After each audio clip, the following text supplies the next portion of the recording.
Time now for From the Armchair, presented by Raymore and Flanagan. Raymore and Flanagan is a proud partner of the Buffalo Bills, and here to do that with us is former Bills center Mitch Morse, who joins us every week and also is the host of the Monday Mornings with Mitch podcast. Let's begin here, Mitch. Josh Allen, when he's under center, I don't know. There's something about this offense that appears differently. And they started that right off the bat in last week's game. First play, he's under center, play action. Dawson Knox, 32 yards, and they took it from there. Play action is the bread and butter of this team, whether it's the run game or it's the pass game. Let's just call it how it is. This team does not thrive in the pass game and shotgun right now. They thrive under center. To your point, Dawson has that huge 32-yard game to start off the ball game for the Buffalo Bills offense. And I think besides the 2-point conversion, every single one of his yards catching was from the exact same play run over and over and over again. A play action pass where it's the guard pulling. And if they want to change that up a bit, it's the center pulling. But I think that's just dictated off of the defensive front.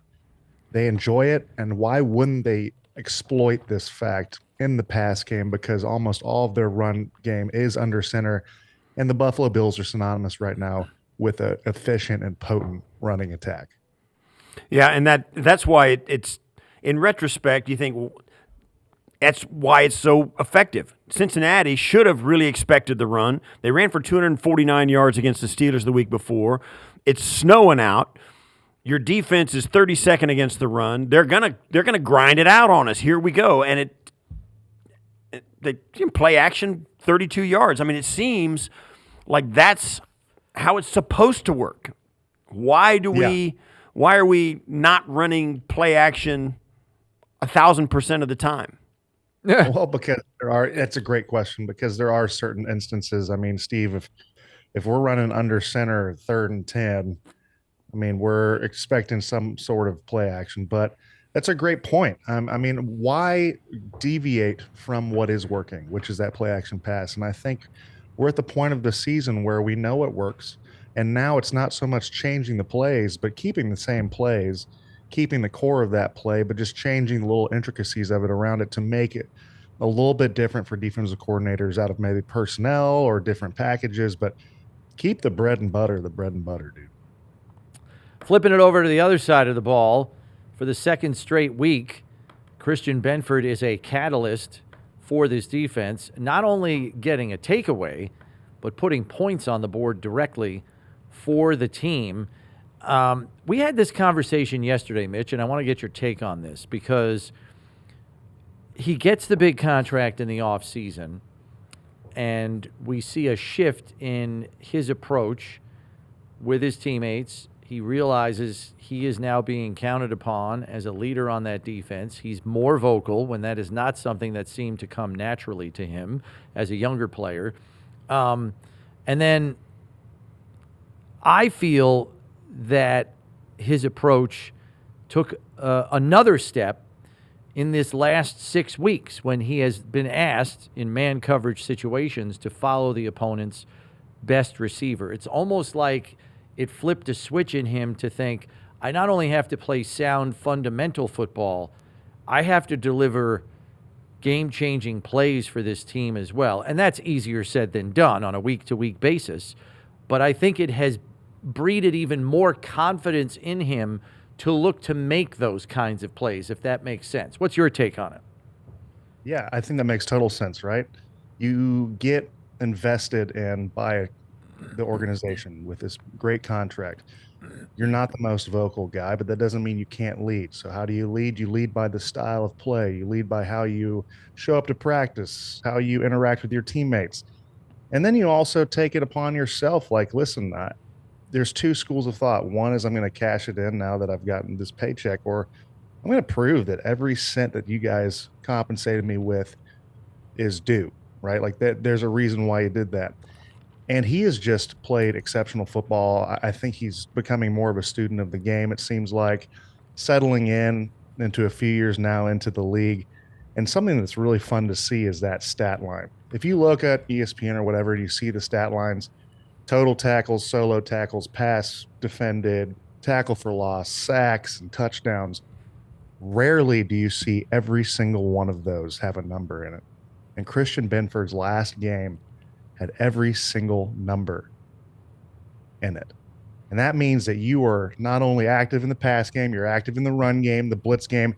And that means you're a master of your craft, you're a master of the defense. And when the big play is asked of you, not only do you make it, but you exploit it and you make it the best of your ability. I mean, touchdowns, tackle for losses, sacks, you name it. This man has, what you said earlier, has injected energy into this defense. When you need a big playmaker, there's offensive coordinators are now circling on Wednesday meetings when they're introducing these defensive players to the opposing offenses. This is a guy that you have to take care of. You see this Bills offense. I mean, you recognize what happened to the Bengals defense in the fourth quarter of that game as well as anybody. You've been there and watched, the snowplow they have at quarterback do his thing. Walk us through that final drive where the Bills have to, you got to go up by 2, right? You're going down, you get first and goal, you're down there, you're close, and you're up by, you're up by 3 or 4. You're up you end up by 5, but you got to go up because you got to stay up, right? And so you got to score there. You don't want to take the field goal because then you'll only go up by 7. So you're up 4. And it's a fourth down. You got to, so you got to score a TD on that drive. Walk us through how that works. The touchdown to Hawes.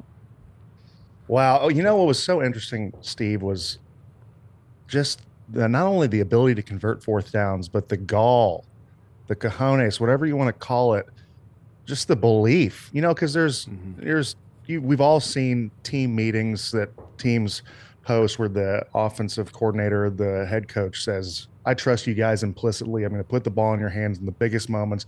We're not going to play timid. That's a whole different ball game on Sundays when the bullets are flying, the anticipation's at an all-time high, the tension's palpable, and we saw it over and over again. There was only one fourth down that this team didn't convert. It was close, right? Like there was just kind of a little weird break in protection or whatnot, whatever you want to call it. But in the biggest moments of this game, whether it was huge fourth down conversions by Dawson Knox or Dalton Kincaid or whatever you want to call it, 2 touchdown passes, one of those, that unbelievable pass to Khalil Shakir, and then this one, you felt something. And for some reason, this felt like they were in flow state, even when there was all hands on deck and the anticipation was palpable. It was beautiful. And then, honestly, the most impressive drive to me, and I know this is kind of going off the cuff here, but was that 2-minute drive. They had 2:07 left in that fourth quarter. The Bengals had just gone down. Because you scored that touchdown to Jackson Hawes, they go down and methodically put some on. So you feel like they're not out of this game, and you kind of have this sinking feeling. And then you go out and you have to get a first down conversion, get a run, and then you take a sack, which I think was a smart play, and you have this 3rd and 15, right? You're down by 5, or you're up by 5 rather. They go out and talk about the snowplow at quarterback, man. And I had told Chris earlier this day that it was kind of a song that's been sung 1,000 times, but you don't get tired of hearing it, man. In the biggest moments of the game, this guy produces, and you see it. It was just a great, beautiful thing to see, and something that it's a catalyst for these games coming down in December and January. Yeah, and it never seems to change in terms of how Josh pulls these rabbits out of the hat all the time. I don't know what it is. We can argue that maybe it's because he's facing another elite quarterback and wants to prove that he's the better man and can win the game for his team. Maybe it's because the picture is a little bit clearer as to what has to happen for this team to get where they want to go, and maybe that's the impetus. Hell, maybe it's smelling salt on the sideline before he goes out there. I mean, he's whatever it is, it always seems to happen. I'll tell you what, when the biggest moments, I mean, you become kind of immune to it. right? Because he produces so many times over and over again in those big moments when you need him the most. These talk about hallmark moments. He just shows up in them over and over again. And I hope that we never get tired of it because it is an exceptional quality and trait for a human to have, and he definitely exemplifies it. Yeah, certainly. After that game, I went back and watched it again, and parts of it over and over again.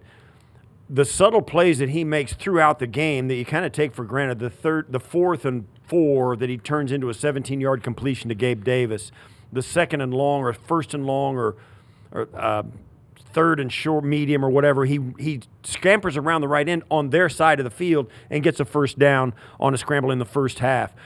And you mentioned it, the sack he took on 2nd down on the last drive before he ran for the 3rd and 15, that sack, taking it, forcing them to take their time out, not putting the ball at risk, and just eating it. And, of course, running for 17 yards on the 3rd and 15 as a result. That's kind of the hero play. But the smart play and the discipline play was something he might not have done as a rookie 8 years ago, but he just ate it and took the loss and forced them to call the timeout. All of that stuff it's just kind of, you just throw it on the stack of plays that he made in that game. Some of them were absolutely mind-boggling, and others you don't even notice, and yet he threw the ball through a keyhole on 4th down to Khalil Shakir. And you just lose it because there's so much other stuff that happens. So the question, I guess, and really what you ask yourself is, all right, is that a bottomless well of stuff that you can ask him to do, which sometimes it seems like it is, and other times it's like, gosh, I don't know.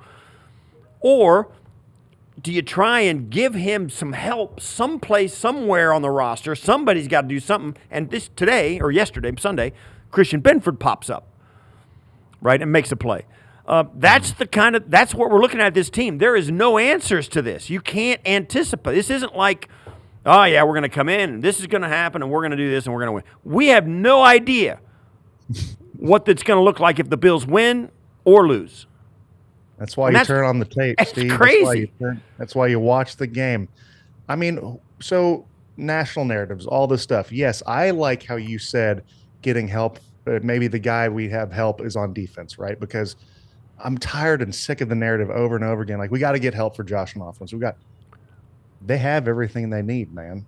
He has the ability to go and do these things. Why take that away or feel like he's got to siphon it or cycle something out?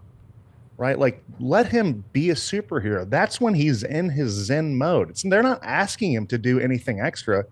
This is just how he plays the game. Yes, and I think we celebrate that rather than try to diminish it. Mitch, thanks as always for the time. We appreciate it. We will catch up with you next week. Thanks, Mitch. Yeah, thanks, guys. Appreciate y'all. Take it easy.